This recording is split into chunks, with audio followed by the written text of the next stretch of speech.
Security guard کے طور پر اس company میں. لیکن اس کا جو عمل تھا، اس کا جو رویہ تھا، اس کی جو تڑپ کشش محنت اس کمپنی کے لیے، وہ دیکھ کر اس کمپنی کا CEO کیا کرتا ہے کہ وہ جو سیکیورٹی گارڈ تھا اسے، ایک معمولی سیکیورٹی گارڈ کو تمام سیکیورٹی گارڈ کا صدر بناتا ہے، صرف سیکیورٹی گارڈ کا. پھر اور اس کی محنت اور اس کی کشش اور اس کی محنت کو دیکھ کر پھر وہاں کا CEO کیا کرتا ہے، تمام سیکیورٹی ڈپارٹمنٹس کا اسے صدر بناتا ہے. اور اس کے بعد وہ شخص رکتا نہیں، وہ شخص اور جو ہے اپنی جتنی بھی صلاحیت ہے وہ اس کمپنی کے لیے قربان کر کر، اپنے صلاحیتوں کو قربان کر کر بس کمپنی کی بقا کے لیے، کمپنی کو آگے بڑھانے کے لیے بس محنتیں کرتے رہتا. تو پھر CEO اور کچھ ہو کر وہ سیکیورٹی ڈپارٹمنٹس کے ہیڈ سے ہٹا کر اسے پھر اعلیٰ پوسٹ پر فائز کرتا ہے، وہ کمپنی کا ایک امپلائی بناتا ہے. پھر وہ شخص رکتا نہیں، پھر اور محنت کرتا، تو پھر اس کا CEO جو ہے پھر دے کر پورے امپلائیز کا ہیڈ بناتا ہے. پھر ایسا کرتے کرتے کرتے وہ مینیجر بنتا ہے، پھر آخر میں CEO کے بھی مقابلہ کر کھڑا رہتا ہے. تو یہ وہ شخص جو سیکیورٹی گارڈ تھا وہ جو ہے آگے جا کے مینیجر بن گیا. تو اب وہ کیا کرے گا، وہ جو CEO بولے گا وہی عمل کرے گا. اسی طرح تم اللہ رب العالمین کے قرضدار ہو،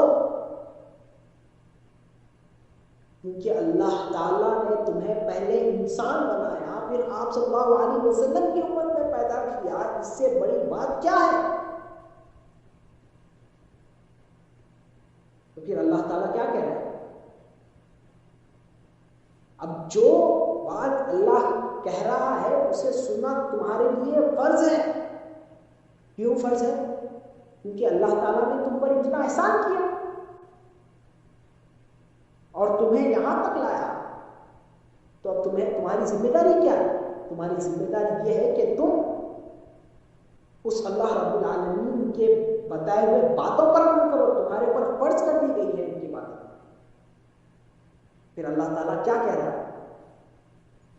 یہ تمام باتیں جوڑ کر بولنے کا میرا مقصد یہ ہے کہ اللہ تعالیٰ جو اس قرآن کریم کی اس آیت میں ارشاد کرنا رہا ہے کہ فَاذْكُرُونِي أَذْكُرْكُمْ وَاشْكُرُوا لِي وَلَا تَكْفُرُونَ، کہ تم میرا ذکر کرو میں تمہارا ذکر کرتا ہوں یا کرواتا ہوں. یا اللہ تعالیٰ حکم دے رہا کہ تم میرا ذکر کرو اور کچھ نہیں ہونا. تو پھر اب ہمارا فرض ہو گیا کہ اللہ تعالیٰ کا ذکر کرنا. تو اب ذکر کیا ہے؟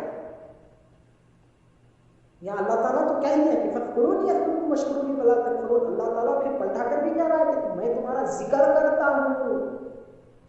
کیسا ذکر؟ کون سے ذکر کے بارے میں اللہ تعالیٰ یہ ارشاد فرما رہا ہے؟ کیا تسبیح لے کر مسجد کے کونے میں بیٹھ کر اللہ رب العالمین کی حمد و ثنا میں تسبیح پڑھ رہے ہیں، اللہ اللہ اللہ سبحان اللہ سبحان اللہ سبحان اللہ الحمدللہ الحمدللہ الحمدللہ؟ کیا یہ ذکر کے بارے میں اللہ تعالیٰ نے بیان کرا؟ کیا یہ کریں گے تو پھر کیا اللہ تعالیٰ تمہارے ذکر کو عام کرے گا، تمہارا ذکر کرے گا؟ یہ ذکر وہ ذکر ہے جو من النبیین صدیقین شہداء صالحین نے ذکر کیا ہے. وہ ذکر کی طرف اللہ تعالیٰ تمہیں بلا رہا ہے. کیا ذکر ہے وہ ذکر کرنے کے بعد اللہ تعالیٰ کیا کہہ رہا ہے کہ الا ان اولیاء اللہ لا خوف علیہم ولا هم یحزنون الذین آمنوا وکانوا یتقون. تو اللہ کے ولی ہوتے ہیں انہیں خوف بھی نہیں ہوتا، وہ غمگین نہیں ہوتے. کیوں خوف نہیں ہوتا، کیوں غمگین نہیں ہوتے؟ کیونکہ وہ اپنی زندگی اللہ رب العالمین کے ذکر کے لیے، اللہ رب العالمین کے بڑائی کے لیے، اللہ رب العالمین کے تعلیمات کو لوگوں میں عام کرنے کے لیے اپنی زندگی کو وقف کیے ہیں۔ یہ ہے دراصل ذکر۔ فاذکرونی اذکرکم تم میرا ذکر کرو۔ اب اللہ رب العالمین کا ذکر کرنا ہے، یہ ہمارے پہ فرض کر دیا گیا ہے کہ تم اللہ رب العالمین کا ذکر کرو۔ کیسا ذکر کرنا ہے؟ من النبیین صدیقین شہداء والصالحین، کس طریقے سے اللہ رب العالمین کا ذکر کیے۔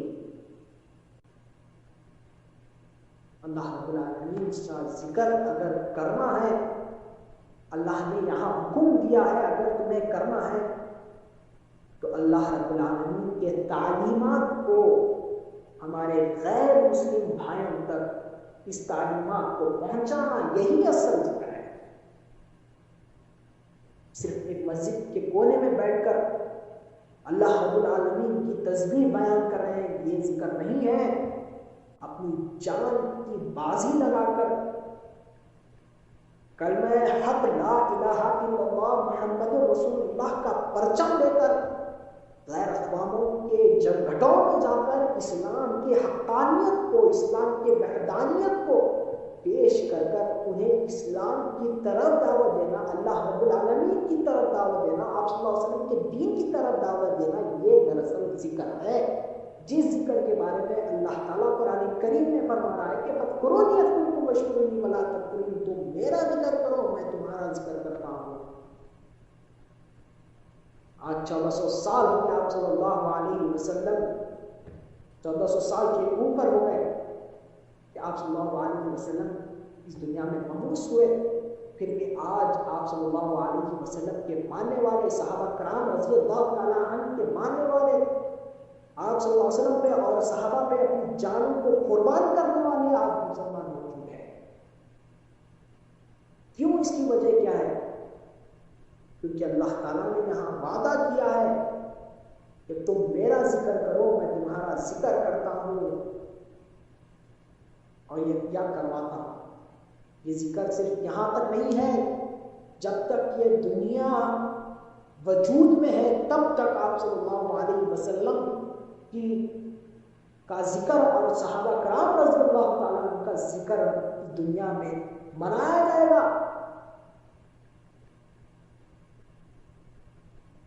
کس طریقے سے آپ صلی اللہ علیہ وسلم نے اور صحابہ کرام رضی اللہ تعالیٰ عنہ نے اپنی جانوں کی قربانی دے کر،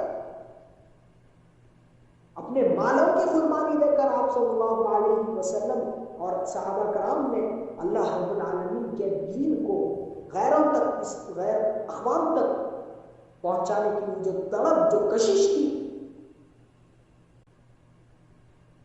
وہ آج کے امت مسلمہ میں موجود ہے۔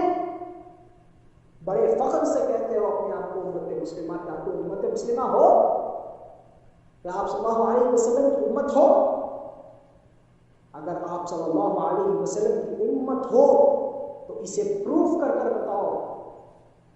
آپ صلی اللہ علیہ وسلم نے تنے تنہا طائف کے میدان میں جا کر اسلام کے حقانیت کو، اسلام کے وحدانیت کو پیش کیا، اور وہاں پر کنکرے کھائے اور وہاں لہو لہان ہو گئے آپ۔ کیوں؟ صرف اور صرف اسلام کی اشاعت کے لیے، اسلام کے کو جو ہے سارے ادیان عالم پر غالب کرنے کے لیے آپ صلی اللہ علیہ وسلم کا یہ عمل تھا۔ اگر تم واقعی آپ صلی اللہ علیہ وسلم کے شہدائی ہونے کی گواہی دیتے ہو، آپ صلی اللہ علیہ وسلم کے عاشق ہونے کی گواہی دیتے ہو، آپ صلی اللہ علیہ وسلم کی امت کی ہونے کی گواہی دیتے ہو، تو جاؤ اسلام کی حقانیت کو، اللہ کی وحدانیت کو غیر اقوام کے جھمکٹوں میں جا کر پیش کر دو کہ اگر تمہیں نجات ہونا ہے تو آؤ اسلام کی طرف، اگر تمہیں اس دنیا میں، اگر تمہیں جنت میں اپنا ٹھکانہ بنانا ہے تو آؤ اس دین کی طرف، اس اللہ کی طرف آؤ، اس رسول کی طرف آؤ۔ تو یہ دراصل کام ہے امت مسلمہ کا۔ جو آج امت مسلمہ بے خبر ہے، صرف دنیا کے پیچھے بھاگ رہی ہے.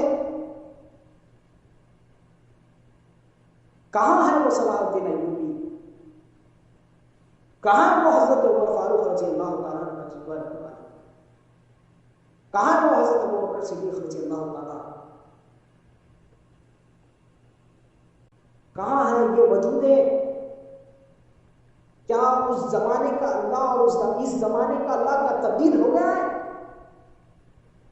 کیا وہ زمانے میں دوسرا رسول تھا اور یہ زمانے میں دوسرا رسول ہے؟ وہ زمانے میں بھی وہی اللہ تھا، وہی رسول تھے، یہ زمانے میں بھی وہی اللہ ہے، وہی رسول ہے، لیکن تمہارے دلوں میں کھوٹ آ گیا ہے، تمہارے دلوں میں شیطان نے قابض کر لیا ہے، تمہارے دلوں پر شیطان کا غلبہ ہو گیا ہے، جس کی وجہ سے تم ذلیل و خوار ہو رہے ہو. دنیا کی لالچ نے تمہیں اتنا اندھا کر دیا ہے کہ تم دین سے دور ہوتے جا رہے ہو.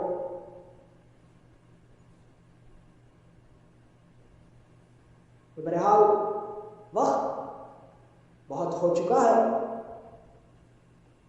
میں آپ تمام حضرات سے گزارش کرنا چاہتا ہوں کہ اگر آپ صلی اللہ علیہ وسلم کے سچے عاشق ہو، آپ صلی اللہ علیہ وسلم کے امتی ہو، تو آپ صلی اللہ علیہ وسلم کے بتائے ہوئے راستے پر چلو.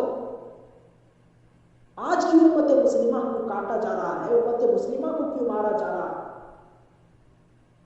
وہ 313 تھے جو 1000 پر غالب آ گئے. وہاں اللہ تعالیٰ نے فرشتوں سے اللہ تعالیٰ نے وہاں مدد دی تھی آپ صلی اللہ علیہ وسلم کو. کیا آج وہ اللہ موجود نہیں ہے؟